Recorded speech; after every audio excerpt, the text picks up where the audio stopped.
এই মাত্র আমরা বার্নিংটা একটা এসডিউতে একজন পেশেন্টকে দেখে আসলাম। তার মুখাবয়ব দেখার পর নিজেকে কন্ট্রোল করা খুবই কঠিন। তার চোখ ছাড়া এই পুরো জায়গাটা জাস্ট গর্ত হয়ে আছে, পুরো জায়গাটা গর্ত হয়ে আছে, মানে চোখ ছাড়া আর কিছু একটা চোখ তাও মনে হয় আছে। আমাদের নিজস্ব যে তহবিল আছে সেই তহবিল থেকে কোনো প্রকার পাবলিক ডোনেশন নেওয়া ছাড়া আমাদের নিজেদের কোনো সমস্ত প্রজেক্টগুলোকে এই মুহূর্তে স্টপ করে দিয়ে এই প্রজেক্টে আমরা সর্বোচ্চ প্রায়োরিটি দিয়ে কাজ করছি। আলহামদুলিল্লাহ আমরা ঢাকা মেডিকেল কলেজ এবং বার্নিং ঘুরে ঘুরে দেখেছি। প্রত্যেকটা পেশেন্টের কাছে আমরা গিয়েছি, উপদেষ্টা মহোদয় ছিলেন, সাজিদ ভাই ছিলেন, আমরা অন্যরা ছিলাম।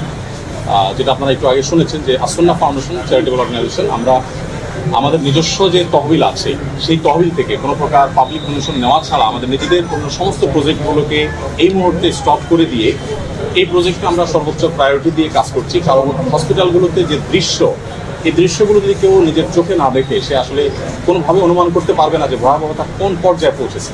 এই মাত্র আমরা বার্নিংটা একটা এসডিউতে একজন পেশেন্টকে দেখে আসলাম। তার মুখাবয়ব দেখার পর নিজেকে কন্ট্রোল করা খুবই কঠিন। তার চোখ ছাড়া এই পুরো জায়গাটা জাস্ট গর্ত হয়ে আছে, পুরো জায়গাটা গর্ত হয়ে আছে, মানে চোখ ছাড়া আর কিছু একটা চোখ তাও মনে হয় আছে, আর পুরো জায়গাটা একটা ভয়ঙ্কর গর্ত হয়ে আছে। তো আলহামদুলিল্লাহ আমরা এর আগে সাজিদ ভাই এসেছেন, এই পেশেন্টেরই আগের অবস্থার তুলনায় এখন অনেক ভালো। এটা হলো একটা আনন্দের সংবাদ যে তাদের খুব প্রপার ট্রিটমেন্টের মাধ্যমে তারা সুস্থ হয়ে উঠছে। আমরা ফাউন্ডেশন থেকে 5 কোটি টাকা ইতিমধ্যে আলহামদুলিল্লাহ খরচ করেছি। আরও 5 কোটি টাকা আমরা আমাদের অন্যান্য প্রজেক্টগুলোকে সংকুচিত করে হলেও এখানে আমরা খরচ করছি। এবং শুধু আমরা নয়, আমার মনে হয় যে সারা দেশের মানুষ তাদের সাথে আছে। আমি বিভিন্ন জায়গায় গিয়েছি, সাধারণ মানুষ তাদের জন্য বিচলিত, সবাই দোয়া করছে।